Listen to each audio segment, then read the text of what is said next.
Amazing. Yeah. All right, it's recording. Okay, so we're in Torah Hey, part 4. Says Rabbi Nachman. In Torah Hey BaChatzotzrot. It's called BaChatzotzrot, and it's part 4.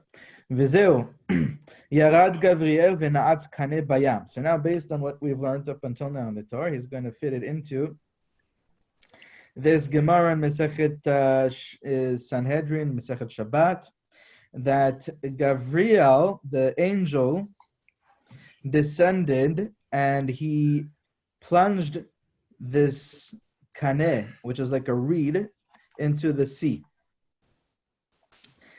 And kaneh is like I think it's like a bamboo.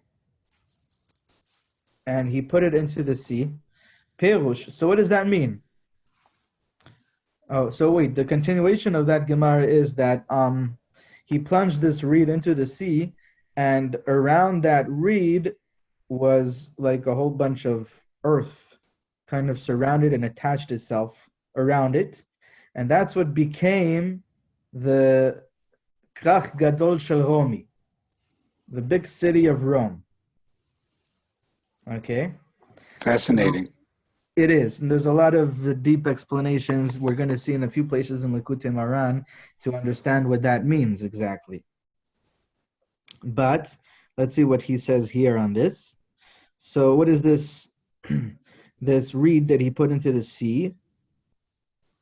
So says Rabbi Nachman, first of all it says Gavriel, right? Which angel? There's a significance in which angel it was. It was Gavriel. Perush mishtalshelut hagvurot. That teaches that means that it's from the gevura, that the shtalshelut of the gvurat, because it doesn't just says Gavriel, it says Gavriel came down, he descended. So the descending of Gavriel is alluding to this idea of what comes out, the effects of the gevura. Okay, when something has descended from its source, it has come from its state of potential to its state of manifestation. So it's from the cause to the effect. So the effect of the gevura, that's what it's alluding to. That's what it means. Mihishtalshelut hagvurot. So the effect, or the gevura that has been distanced from its source, is another way of saying it. One way of saying it is the effect of the gevura. You have the cause at its source, and the effect is what comes out from it, and it has descended from the source. Another way of seeing it is that when it descends too far from the source, it becomes distanced from its state at its source, so then it becomes disconnected. It may even become disconnected from its pure state of Gevura as it should be in its source. This pure state of Gevura as it should be at its source is the fear of Hashem. And when that has been distanced beyond the point of recognition of being in its original state, it turns into a disconnected fear, a fear that's called Yirah Chitzonit, an outside fear. Okay, so that's the way he's going to explain. That's the way he explains it here. He says that the descending of the angel Gavriel is alluding to a disconnected fear, a fear that's disconnected from Hashem. Okay, and what did he do? He plunged this reed in the sea. What is that referring to? What's that alluding to? It's alluding to Na'atz kaneh b'yam ha'chokhmah, that he plunged this reed in the sea of Chokhmah. Meaning that he blocked the sea of Chokhmah. By plunging the reed in the sea of Chokhmah, he blocked the sea of Chokhmah, the Chokhmah consciousness. If you remember yesterday, we were speaking about these things that a person can do that are destructive, and they block the ability to experience that tikkun of the voice awakening the kavana. And one of these things is when a person fills his mind, his consciousness, with disconnected fear, and that corrupts the fear of Hashem. that is needed in order to penetrate that consciousness of Chachma and cause the thunder to come about. So that's what he's saying here. He says that the angel of Gabriel descending and plunging within the sea, this reed, it's referring to this disconnected fear, because it's a descending of Gabriel. Okay, it's the Gabriel is Gevura, which is fear, having descended from its state of perfection. So it has been corrupted. It's an outside disconnected fear, and that blocks the sea of Chachma, the Chachma consciousness. What is the reed? The reed refers to the word for the reed in Hebrew is kaneh. And kaneh is also a word that means the voice, where the voice comes from. The voice, the vocal Voice cord. box, the vocal. The voice, yeah. Vocal So that's called kaneh as well. And so when it says that he blocked the sea of Chachma with this reed, with this kaneh, it's referring to the voice that comes out of the kaneh, from the vocal cords. Hainu. So now that we've explained what everything is alluding to and what it's referring to, we have to make sense of all this. Hainu. Alidea ishtalshelut hagvurot, she bechinat susfita dedahava, through the secular wisdom, which is also extrinsic fears that are disconnected. Okay, an outside fear, ira chitzonit. Through that, nish'ar hakol na'utz ba'atimat hasechel velo yishtama lebiryata. Through that, the voice, which is the kaneh, the reed, stays blocked, plunged within the sea of Chachma, and it's not transmitted to the people. It's not heard by the people, meaning it's not heard by the heart. Okay, so the way he's explaining it like this, he says that the descending of the Malach Gabriel is referring to this extrinsic fear. It's not a fear of Hashem. It's not an intrinsic fear of Hashem. It's not a connected fear. It's not a fear that's connected to the source. It's a fear that's extrinsic. It's outside. It's disconnected. A fragmented fear, a fallen fear. That's the descending of the Malach Gabriel, and what that causes the sea of Chachma, the Chachma consciousness, to have the voice, which is the reed, plunged within it, and nothing is happening. It's just stuck there. Because really, the whole mechanism that we spoke about at the beginning of the Torah is what's supposed to happen is that when this Gevura that comes from the mouth, it comes to the sea of Chachma, it comes to the Chachma consciousness, it's supposed to reverberate within it and cause this thunder to be emitted from it, and that's heard by the heart, and that straightens up the heart. But here, since the fear of this person has been disconnected, so that's just plunged within the sea of Chachma, and it's not going anywhere, it's not doing anything, it's just blocked within it. That's what he says here on that Gemara. Okay, and now he goes on to speak about this other aspect that we spoke about yesterday. So first he spoke about also the fact that a person has to make sure that the fear that he experiences, how you experience fear, should be in a connected way, in a way of which is connected to Hashem, okay, which is the way of Yitzchak, right? What is this symbol? What's the sign to know that a person is experiencing fear in a connected way? Is if a person is through that fear, he's always laughing and he's always full of happiness and joy. And the reason being is because if a person only fears Hashem and he doesn't fear anything else, so then anything else that may faze some other people in the world, he's just laughing at that. It doesn't bother him, it doesn't faze him.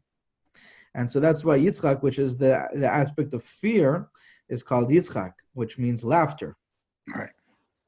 So if a person experiences fear only in a connected way, and he's released and healed himself from any of the disconnected fears and anxieties and worries and all that,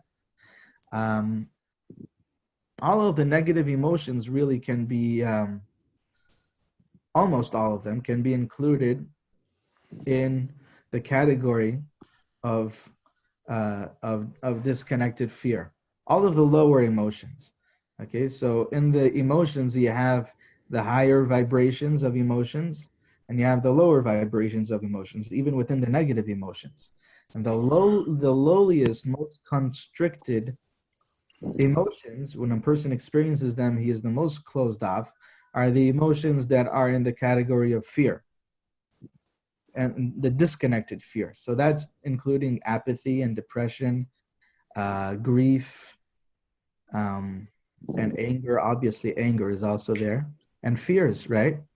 And then when a person experiences lust, so a person is a little bit more open up. He's a little bit more open than apathy, for example, or fear, but that's also disconnected. And then when a person experiences pride, which is tiferet, that has been disconnected. A person is supposed to experience only the pride of Hashem, right?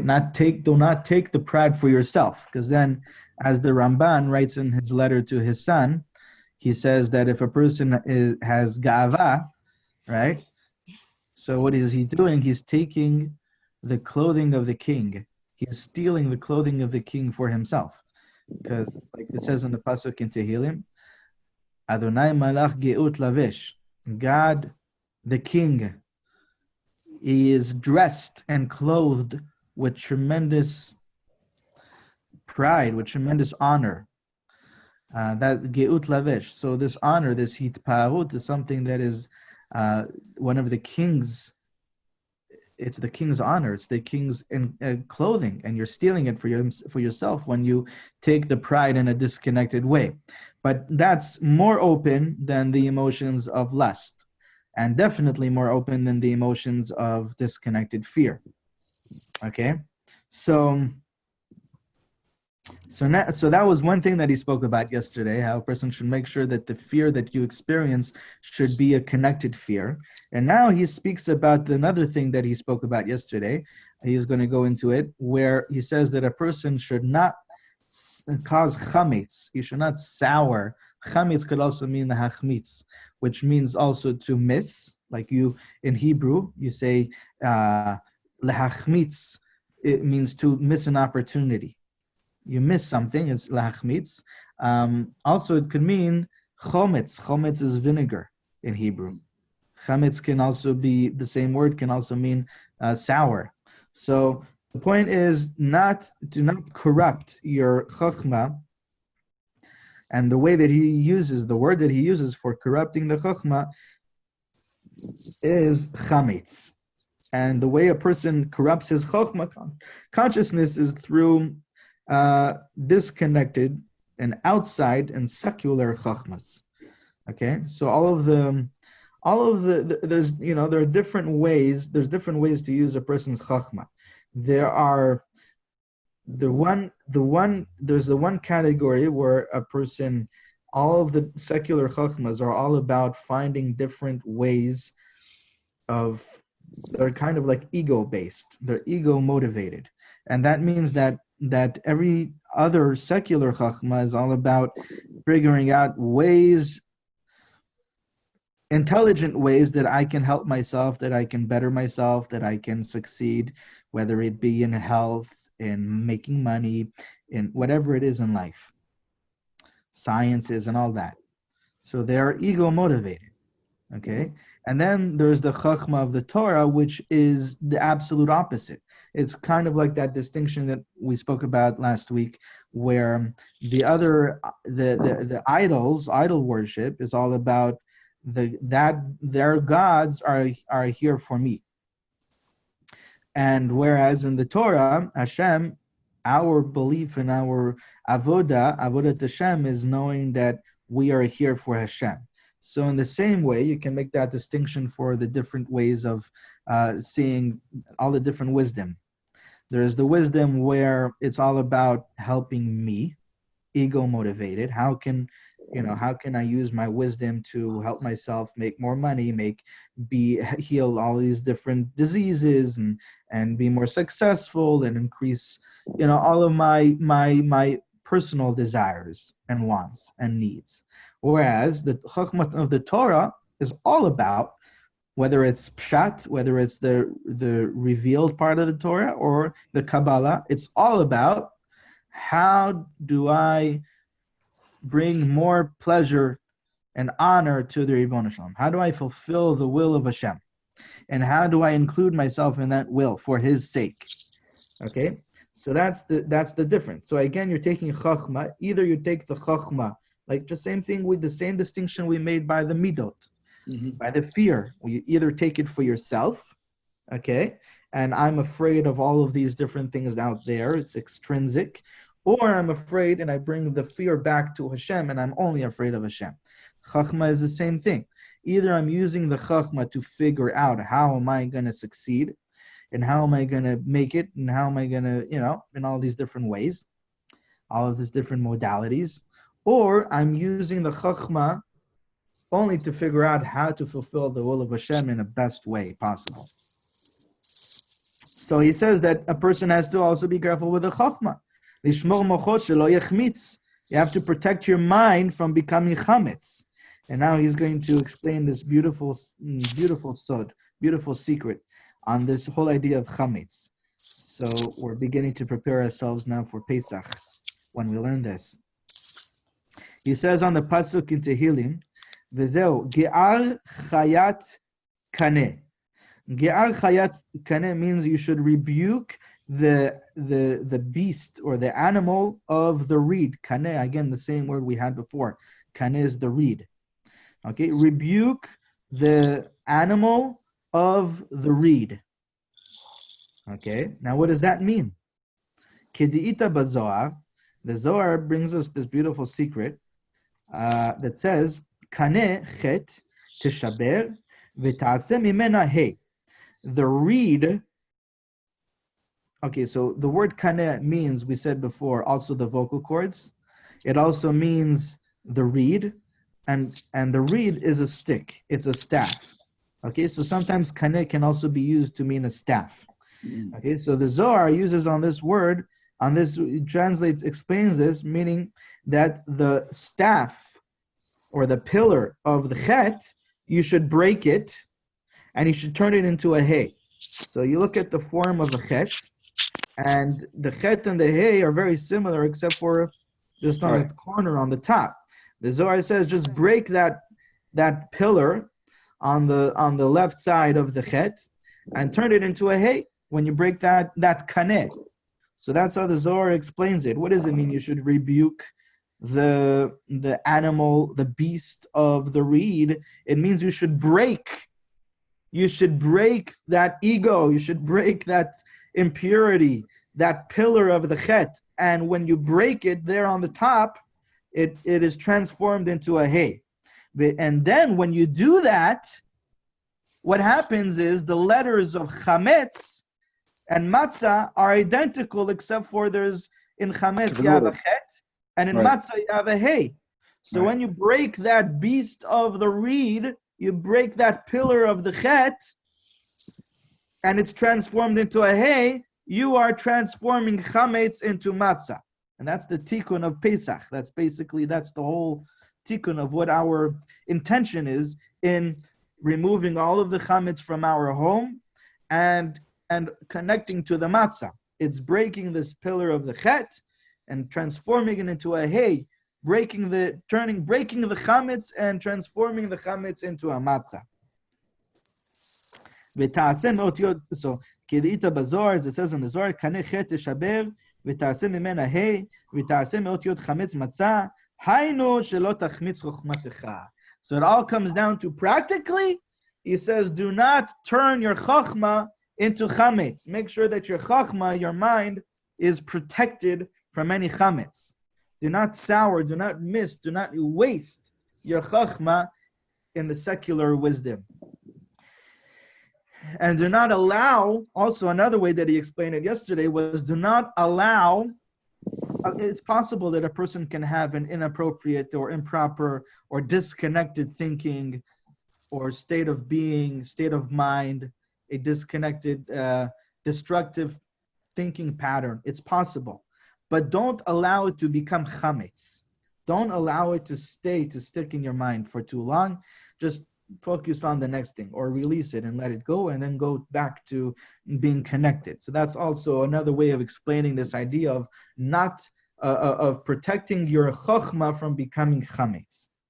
And so now he goes back to explain this pasuk in Tehillim based on this. Ge'ar, we said rebuke, but the word ge'ar means to like an argument. Leshon meriva. Okay? Conflict. Matzah, leshon meriva, because matzah, the word matzah itself means conflict. It means an argument. Like he brings the Gemara. Oh, no, he doesn't bring the Gemara here. But there's a Gemara that says that matzah is like the same word. It has the same meaning as meriva, which is an argument. Matzah or meriva. Okay, so why does matzah have this connotation of an argument? What's the argument in the matzah? So says Rabbi Nachman, the tzadikaya avin matzuta besitrin acharonin delait kirivu lemashkana dikdusha. And so he quotes a Zohar, and the Zohar says that the tzadikim argue, and they have this argument, this conflict with the other side, the side of Tuma, in order to keep it from approaching the place of holiness. The tzaddikim, they have this war that they wage against the other side, and that's the argument, the ge'ar, the rebuke, the conflict that they have with the other side, in order to keep them distanced, keep them far away from ever being able to approach the side of holiness. They're protecting the Kedusha. Huh? Yes. And so that's the argument that you hear in the word matzah. We said matzah has a connotation of an argument. That's the argument of holiness, the war that we wage against the other side. Okay, so being holy is not only about being peaceful. You can be peaceful, but you have to wage a war against the opposite of peace, against the conflict. You have to rebuke the conflict. You have a conflict, you have a war with those that awaken war. Okay? That's the tikkun of Gevura. The tikkun of Gevura and the side of holiness is having healthy boundaries to keep the negative out. Okay? When you protect your chokhmah, okay, and you wage war against the secular chokhmas, and you don't allow those disconnected thinking patterns to stay in your mind for any amount of time, you just release them and let them go right away, and you refocus in the place in a way of connection. So that's the matzah, that's the argument that you do, and that's the rebuke that you have in the conflict with the other side. That you shouldn't entertain these negative disconnected thoughts. Because those disconnected thoughts are the aspect of that pillar of the chet, which is the pillar of the sitra achra, of the other side. Keneged kene chokhmah, kene bina. Just like we see in the pasuk that there is this aspect of a kaneh of chokhmah, a kaneh of bina.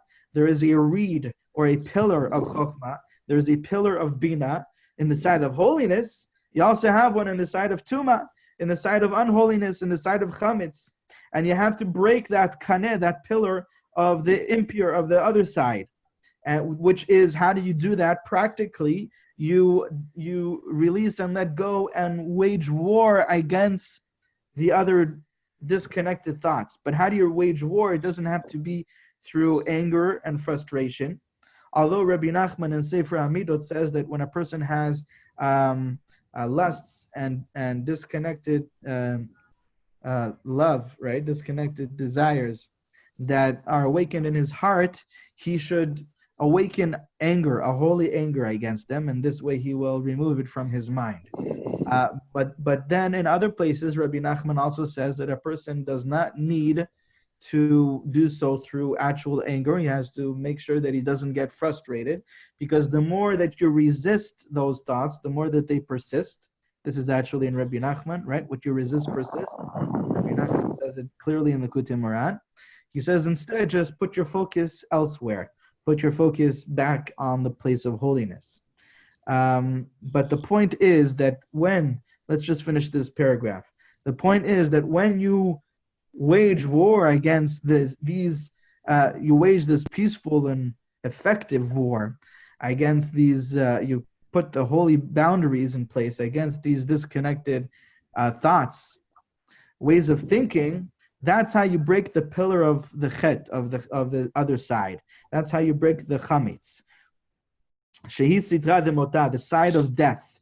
You break and you keep out the side of death. Kedeita machmetzet taman sitra de mota. As the Zohar says, machmetzet, which is machmetzet is yeast, which is what causes things to become chametz. That's the place, that's the side that represents the side of death. V'ta'amin, says Rabbi Nachman, כי כל מצות המריבה שיש בין הצדיקים השלמים אין זה אלא כדי שיגרשו סיטרין האחרונים. And now he's going to explain this whole, after he explained it in this way up until now, he says another facet, another side, another perspective on this whole idea of the machloket, of the side of holiness. The conflict on the side of holiness is that you shall know that even the conflict among the tzaddikim isn't only in order to dispel the other side. What does that mean? Stay tuned tomorrow. Have a good day. Thank you.